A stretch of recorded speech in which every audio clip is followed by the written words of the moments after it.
조합제TV 시청자 여러분 안녕하십니까. 2019년 4월 1일 저녁 6시를 향해서 다가가고 있는 시점입니다. 요사이 세계적 뉴스가 된 게 보잉 737 맥스 에이스 연속 추락 사건입니다. 근데 이 큰 기사가 미국이나 외국에서는 아주 심도 있게 다뤄지고 있습니다. 무엇보다도 5달 사이에 두 건의 추락으로 346명이 죽었습니다. 그리고 이 비행기는 보잉이 자랑하는 베스트셀러가 되는 비행기입니다. 737이라는 시리즈로서 만 대가 팔렸습니다. 여러분들이 해외여행을 할 때 가장 자주 타는 비행기가 바로 보잉 737이고, 이번 문제가 된 것은 그 최신 업그레이드 된 기종입니다. 보잉 737 맥스 8. 한 대여섯 시간 항속 거리를 가지고 있고요. 200명 정도 탑니다. 동남아시아에 갈 때 이런 비행기를 타게 되죠. 그리고 2년 전에 만든 이후에 350대가 팔리고, 지금 주문 받아 놓은 것만 해도 약 5,000대가 됩니다. 비행기 한 대가 1,000억이 넘습니다. 1억 달러 넘습니다. 그러니까 보잉은 지금 약 5,000억 달러의 주문을 이미 받아 놓은 거죠. 세계 항공사상 가장 성공적인 작품입니다. 그런데 도저히 있을 수 없는 원인으로 사고가 났습니다. 쉽게 말하면 346명의 목숨은 보잉이 책임져야 합니다. 이게 계기결함입니다. 그런데 보잉은 지금까지 이 순간까지도 자신들의 잘못을 솔직하게 인정을 하지 않고 있습니다. 그러니까 미국에서는 검찰도 나서고, 미국의 그 사고 조사를 책임진 국토안전부도 나서고, 미국 국회도 나서고 해가지고 형사사건으로까지 수사를 하고 있습니다. 그런데 국내에서 이 기사가 그 비중만큼 다뤄지지 않고 있는 이유는 우리나라 언론사에 이 항공사고 전문 기자가 없습니다. 그러니까 이걸 기술적으로 이해하기가 매우 힘듭니다. 항공 용어, 비행 용어는 매우 전문적입니다. 그것을 이해하지 못하면은 사고 기사를 읽어도 이게 무슨 말인지 모르게 됩니다. 다만 뉴욕타임스 같은 데는 이 항공 전문 기자가 있어가지고 어떻게 하든지 좀 쉽게 설명하려고 매우 노력을 합니다.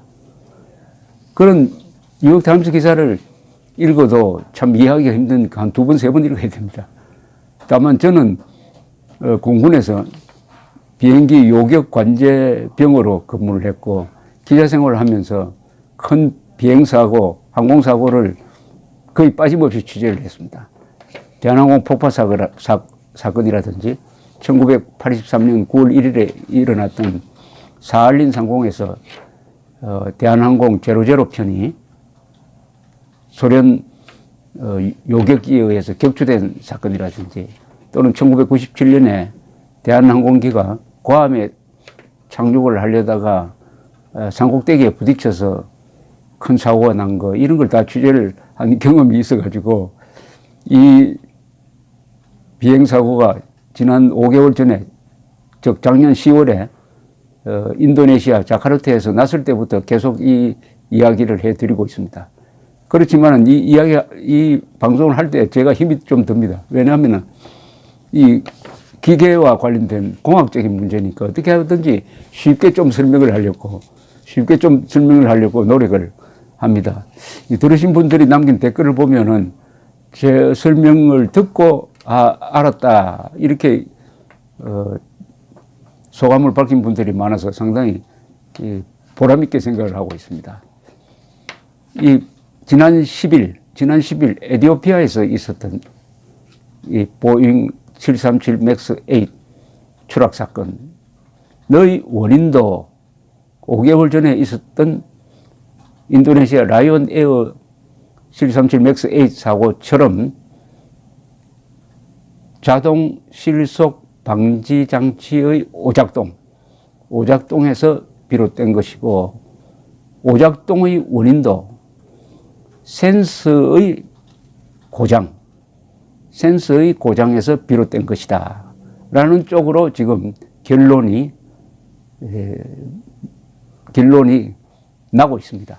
확정된 결론은 아직 남아있지만은 거의 그쪽으로 가고 있습니다. 그러니까 사고의 최초 발생 원인은 센서의 오작동이다. 이 센서는 뭐냐? 비행기 앞에 붙어 있는 비행기의 각도를 측정하는 센서입니다. 비행기가 이렇게 수평으로 날아야 되는데 위로 기수가 들리는 경우에 또는 이렇게 되는 경우에 이 각도를 재어서 비행기의 기수의 각도를 재어서 통보를 해주는 그런 센서죠. 센서, 감지기죠. 감지기가 2대 달려 있는데 그 중에 한 대가 오작동을 했다는 겁니다. 즉 정상적으로 날고 있는데 이렇게 비스듬히 날고 있는 것처럼 신호를 잘못 보내니까 자동 실속 방지 장치가 작동을 해가지고 이 비행기를 내렸다는 것입니다. 기술을 내렸다는 것입니다. 그런데 실제로는 이 비행기가 정상적으로 날고 있는데 오작동을 하니까 이게 이렇게 기울기가 자꾸 밑으로 향하는 바람에 결국은 조종사가 발버둥을 쳐보았지만은 떨어지고 말았다. 그래서 두 사고의 공통점은 첫째, 이륙 직후에 있었다는 겁니다. 이륙 직후에 발생한 사건. 그리고 비행기의 항적을 보면은 이렇게 올라가다가 굽히고 하는 이런 요철, 기복이 여러 번 반복되다가 하나는 12분 만에 또 한 처음 사고 비행기는 6분 만에 떨어져 버렸습니다. 이게 겉으로 봐도 공통점이 있었어요. 그리고 비행 기록 장치, 흔히 블랙박스라고 하는 것을 수습을 해가지고 분석을 했습니다. 지금 에티오피아 항공사의 블랙박스는 프랑스에서 분석을 했는데 그 분석한 결과가 이제 언론에 유출돼 가지고 월스트리트 저널에서 특종을 했습니다. 월스트리트 저널에서 최초의 특종은 이게 역시 자동 실속 방지 장치 엔티 스톨 시스템의 오작동에 의해서 일어난 추락이다라고 특종을 했습니다. 이어서 월스트리트 저널이 추가적인 특종을 했습니다. 그 조종실에서 일어난 상황을 보이스 레코더를 재생을 해가지고 들은 사람 이야기를 통해서 어떤 상황에서 떨어졌느냐 하는 것을 재현을 했습니다. 이 비행기는 이륙하자마자 기수가 꼬라박히는 방향으로 자꾸 작동을 하니까 이 조종사들이 아주 당황했습니다. 여기 주 조종사는 파일럿은 비행시간이 8,000시간이나 되는 아주 베테랑이었습니다. 이 사람도 이게 도대체 원인이 어디서 온 건지, 왜 비행기가 계속 기술을 밑으로 땅으로 향하는지 알 수가 없어서 당황하는 모습이 아주 생생하게 녹음이 되었다고 합니다. 그러니까 비행기가 자꾸 밑으로 떨어지려고 하면은 원인을 알면 돼요. 원인을 알면은 이 대책이 가능한데 원인을 알려주는 이 워닝 사인이 없었다는 겁니다. 그러니까 이 조종사로서는 정말 난감한 거죠. 원인을 모르니까 그러니까 대책이 없습니다. 그런데 이럴 때 유일한 대책은 조종관을 들어 올리는 겁니다. 그래서 자동 항법 장치에서 수동으로 들어 올리는데 이 경우에는 이 비행기는 들어 올려도 들어 올려지지 않도록 일종의 잠금 장치가 딱 돼 있었어요. 이거 나중에 설명해 드리겠습니다만 왜 이렇게 됐느냐. 그러니까 수습을 할 수가 없는 겁니다. 수습을. 더구나 이륙 직후니까 고도가 충분하지 않습니다. 여기서는 시간을 두고 뭘 대책을 취할 수가 없어요. 이 라이온 에어 작년 10월에 인도네시아 자카르타 공항 사고에서는 두 조종사가 있었는데 하도 당황을 하니까 조종사 한 사람은 계속 매뉴얼을 찾고 있었답니다. 매뉴얼을 찾아가지고 이게 원인이 뭐고 대책이 뭐냐라고 찾고 있었고, 또 한 사람은 계속 하나님을 찾고 있는 기도를 했다는 겁니다. 그러다가 비행기가 떨어져서 189명이 죽었습니다.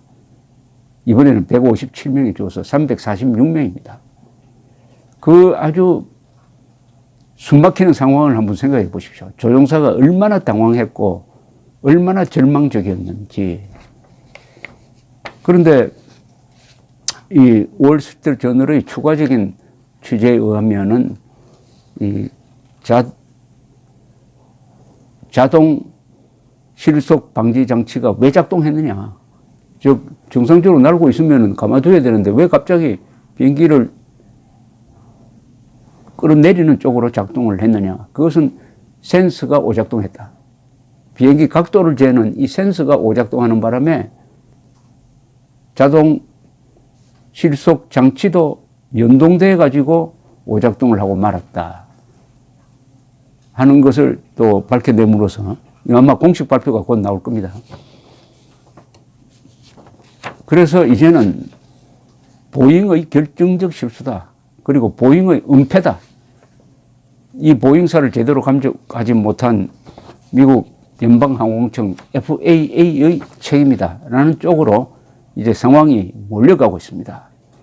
몰려가고 있는데 보잉은 아직도 자신들의 입장을 분명하지 않고 다만 자동 실속 방지 장치에 문제가 있어가지고 이걸 보완하겠다라고 지금 발표를 하고 있습니다. 지금 이 신종 비행기는 다 세계적으로 다 비행 금지가 되어 있는 상황입니다. 비행 금지가 되어 있어요.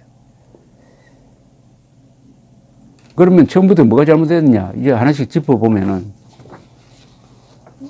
보잉 737 맥스 8을 서둘러서 만들었습니다. 그 이유는 라이벌 회사인 에어버스, 프랑스에 본부를 둔 유럽 여러 나라들이 합작해서 만든 이 에어버스가 또 비행기를 잘 만듭니다.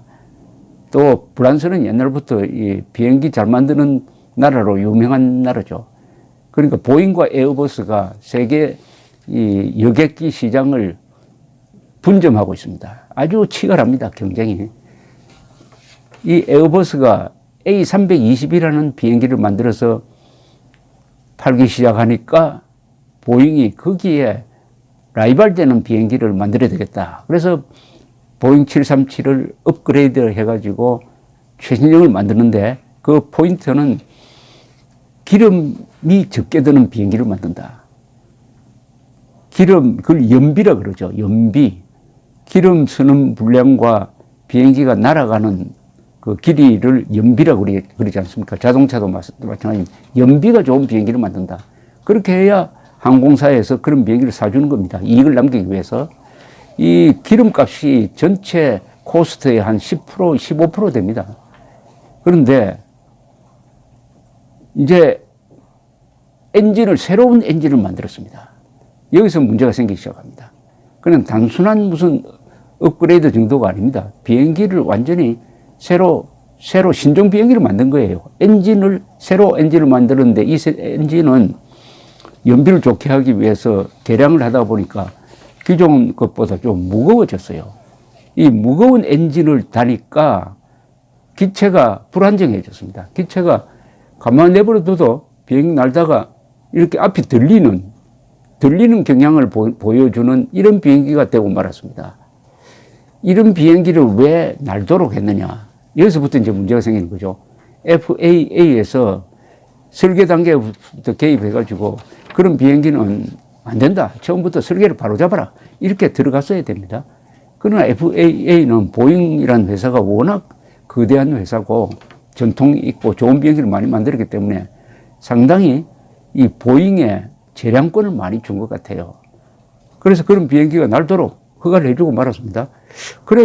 그런데 이게 자꾸 이렇게 되면은 큰 일이 나니까 전투기는 이 기수가 뭐 이렇게 되든지 뭐 뒤집어지든지 해가지고 해도 날 수가 있습니다. 그러나 여객기는 그런 게 아닙니다.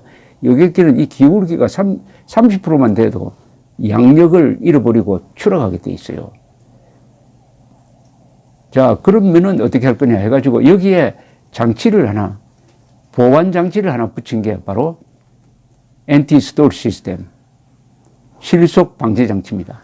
비행기가 이렇게 될 때 이것을 막아주는, 이렇게 들리기만 하면은 곧바로 이렇게 정상화시켜 내려주는 장치를 하나 붙였습니다. 엔티스톨 시스템을 하나 붙였어요. 이 비행기가 워낙 구조적으로 좀 불균형, 불안정하니까. 그런데 놀랍게도 이 엔티스톨 시스템을 새로 달았다는 사실을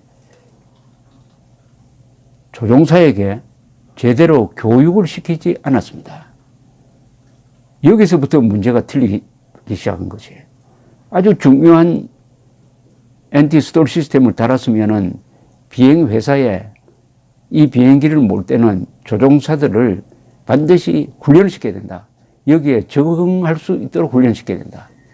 그리고 이 장치가 오작동을 할 때는 어떻게 풀 것이냐, 오작동을 할 때는 이걸 어떻게 해결할 것이냐 하는 것도 반드시 훈련을 집중적으로 시켜야 이 비행기를 몰 수 있게 그렇게 해야 된다. 이렇게 보잉이 통보를 했었어야 되는데 보잉은 의도적으로 그것을 생략했습니다. 생략해서 이번에 라이온 에어, 지난 10월에 라이온 에어 비행기가 떨어지고 나서야 비로소 세계 조종사들이 그런 장치가 있구나 하는 것을 알았다는 거 아닙니까? 그런 장치가 있구나. 이 장치가 오작동을 하면은 내가 뭘 할 거냐 하는 것을 아는 조종사들은 거의 없었다는 겁니다. 왜냐? 시뮬레이터 교육을 받지 않았기 때문입니다. 시뮬레이터라는 게 있습니다. 조종실하고 똑같은 걸 만들어가지고 그 안에서 여러 가지 비상 상황에 대해서 훈련을 합니다. 이 훈련을 했어야 됩니다. 그런데 그런 훈련을 하지 않았어요. 그런 훈련을 한 사람도 하지 않았습니다. 다만 컴퓨터로서 노트북 켜놓고 이번 새로운 비행기는 이런 점이 새로운 겁니다라고만 설명을 하고, 그리고 새로 만든 엔티스톨 시스템에 대해서는 요건 정말 중요하니까 요것은 특별히 알아야 됩니다. 이것도 하지 않았다는 거예요. 강조를 하지 않았대요. 그렇게 한 이유가 뭔지 아십니까? 바로 돈입니다. 신종 비행기가 나왔을 때 조종사들이 별도로 교육을 받아야 된다고 하면은 벌써 항공사가 싫어합니다. 그럼 교육하는 동안에 돈이 든다. 그런 교육을 받는 동안에 조종사들이 정상 근무를 못하게 된다. 그걸 잘 알고 보잉은 이거 과거에 있었던 거하고 뭐 별 다른 게 없으니까 하면서 그냥 비행기를 팔아먹은 거예요. 이게 잘못 작동하면 큰일 납니다 하는 걸 가르쳤어야 돼요. 그러니까 조종사들은 이 문제의 새로운 장치가 오작동했을 때의 대책을 알지 못하고 비행기를 몰다가 센서가 오작동하니까 자동 실속 방지 장치도 오작동을 하고 거기에 대해서 어떻게 할 줄을 모르고 비행기가 떨어져 버렸다. 이렇게 된 거죠. 얼마나 끔찍합니까, 이게. 어처구니 없습니까? 여기서 또 구체적으로 하나 또 따진다면은 센서의 문제입니다. 센서. 비행기가 정상적으로 날고 있는데도 자꾸 기울어져서 난다는 잘못된 신호를 보낼 때, 그럼 어떻게 하느냐? 그러면 이 신호기가 잘못된 겁니다, 이게. 이게 잘못된 신호를 보낼 때 대책이 있어야 될 것 아닙니까? 이번에 두 비행기가 떨어진 것은 신호가 잘못돼 버리니까, 잘못된 감지기 때문에 그냥 떨어져 버렸어요. 그러면은 감지 장치가 고장이 나면 비행기는 자동적으로 떨어진다? 이렇게 되면은 끔찍한 거 아닙니까? 왜냐하면 비행기는 모든 계기가 고장이 날 수가 있습니다. 기계는 다 고장이 날 수가 있어요. 그럼 고장이 났을 때 대책이 있어야 됩니다. 더구나 이 비행기 각도를 재는 요 장치는 어디에 붙어 있느냐 하면은 이 비행기 앞부분에 오른쪽에 붙어 있어요. 근데 이게 예컨대 눈이 온다든지 또는 거기 승객들이 오르내리면서 뭐 건드리고 해가지고 이게 기계가 손상을 입는다든지 했을 때 오작동을 할 가능성이 있어요. 오작동할 가능성은 여러 개가 있습니다. 또는 뭐 새와 부딪힌다든지. 그래서 2개를 붙여놨어요. 2개. 2개를 붙여놨는데 라이온 에어 인도네시아 비행기에는 그 2개 중에서 하나가 잘못된 신호를 보냈습니다. 즉 틀린 정보를 보냈어요. 둘 중에 하나가. 근데 둘 중에 하나가 잘못된 신호를 보내고 그 중에 하나는 정상적인 신호를 보내고 있었다고 하면은 자동 실속 방지 장치가 작동해서는 안 되는 거죠. 작동해서는 안 되는 겁니다. 어떤 경우에만 작동하느냐 하면은 두 센서가 다 같이 비행기가 너무 기울었다 하는 신호를 보낼 때만이 그게 작동하도록 만들어야 되는데 둘 중에 하나만 보내는 정보로서도 작동하도록 만들었으니까 그 정보가 잘못된 정보였을 경우에는 비행기는 그냥 추락하는 게 됩니다. 여기서부터 이제 설계 개념이 완전히 잘못된 거죠. 그래서 이번에 새로 보안 조치를 낼 때는 센서 2개의 정보가 일치할 때만 자동 실속 방지 장치가 작동하도록 바꾼다고 합니다. 그 다음 2번째는 이게 잘못된 정보가 들어왔다 하는 것을 판별할 수 있는 경보장치가 있어야 됩니다. 경보장치. 아, 이 정보는 잘못됐다 해가지고 뭐 깜빡깜빡 하는. 근데 그 경보장치가 있었다고 합니다. 있었는데 이 보잉에서 이 비행기를 팔 때 그것을 옵션으로 했다는 겁니다. 옵션. 돈을 더 내고 붙여라 했는데 대부분의 항공사가 그걸 붙이지 않았다고 합니다. 오작동하는 깜빡깜빡하는 그런 장치가 붙어 있었다면은 이번에 사고를 막을 수 있었을지도 모릅니다. 아, 이 사고가 바로 비행기 각도를 재는 이 센서가 잘못돼서 이렇게 작동을 했구나. 그러면 우선 자동 실속 방지 장치를 꺼야지. 이렇게 판단이 됐겠죠. 그러나 두 비행기에서는 조종사가 끝까지 이게 왜 비행기가 이렇게 자꾸 아래로 떨어지려고 하느냐 하는 데 대해서 원인 파악도 못하고 떨어져서 죽었을 가능성이 높습니다. 그러니까 경보등을 붙이지 않았다. 그 다음에 조종사에게 훈련을 의무화하지 않았다. 그 다음에 3번째는 문제입니다. 3번째 문제는 이제 이게 잘못됐다. 자동 실속 방지 장치 엔티스톨 시스템이 지금 잘못 작동하고 있으니까 서둘러서 그 엔티스톨 시스템을 꺼야 된다 하는 이런 판단을 했을 경우에 끄는 절차가 복잡하면 안 되죠. 빨리 끌 수 있어야 되죠.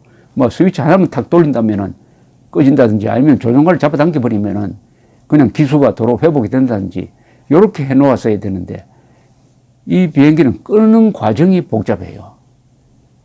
끄는 과정이 복잡하다. 끄는 과정이 복잡하면 스위치를 2개를 돌리고 또 하나 계기를 돌리고 해가지고 3동작을 해야 됩니다. 그것도 정확하게 이게 원인을 알았을 때도 3동작을 해야 떨어지는 비행기를 복원시킬 수 있도록 이렇게 되어 있었습니다. 그러니까 지금 제가 설명드린 대로 여러 가지 잘못된 것이 겹쳐버린 거죠. 설계가 잘못되었고 거기에 보안 조치를 해놓고 이것을 조종사들에게 제대로 교육시키지 않은 점이 잘못되었고 그 다음에 센서 2개가 다 일치된 정보를 보내야 하는데 그 중에 하나만 보낸 정보를 가지고도 작동할 수 있도록 만들어 가지고 이거 소위 말하는 fail safe 기능이 제대로 작동하지 않았고, 그 다음에 자동 방지 장치가 잘못 기능할 때 그것을 꺼버리는 절차를 복잡하게 만들어 놓았다. 이렇게 해서 비행기가 떨어졌는데, 더욱 분노하는 것은, 제가 쭉 관찰한 입장에서 화가 나는 것은, 작년 10월 라이온 에어 비행기가 추락한 다음에 보잉과 미국의 FAA가 그 순간 즉시 보잉 737을 운항 중단시켰어야 했습니다. 운항 중단시켰어야 했어요. 그때 이미 조종사들이 이래서는 안 되겠다, 불안하다라고 말을 하기 시작을 할 때인데, 근데 그때도 보잉은 우리 잘못한 것 없다, FAA도 문제 없다, 이렇게 해서 한국도 이스타 항공이 맥스 8형을 2대를 도입을 해가지고 운항을 했습니다. 이번에 두 번째 사고가 안 났으면은 계속 지금까지 보잉은 자기들 잘못하고 없다고 배짱 튕기면서 보안 조치를 하지도 않았을 겁니다. 어떻게 문명국가에서, 그리고 이렇게 참 굉장한 회사에서 이런 일이 일어나고 있느냐 하는 걸 보면서, 역시 돈에 너무 집착을 하다 보면은, 또 경쟁에 너무 집착하다 보면은 안전을 희생시킨다. 이런 걸 알 수가 있습니다. 안전을 희생시켜야 된다. 그리고 잘못이 밝혀졌을 때 즉각 시정하지 않고 변명을 늘어놓다가 보니까 결국 추가적으로 또 한 사고가 났다. 그래서 346명이 죽은 이 사고의 책임은 보잉이 져야 하고, 그 다음에는 감독을 잘못한 FAA가 져야 한다. 그런 점에서 이번 이 사고는 범죄적 사고입니다. 범죄적 사고.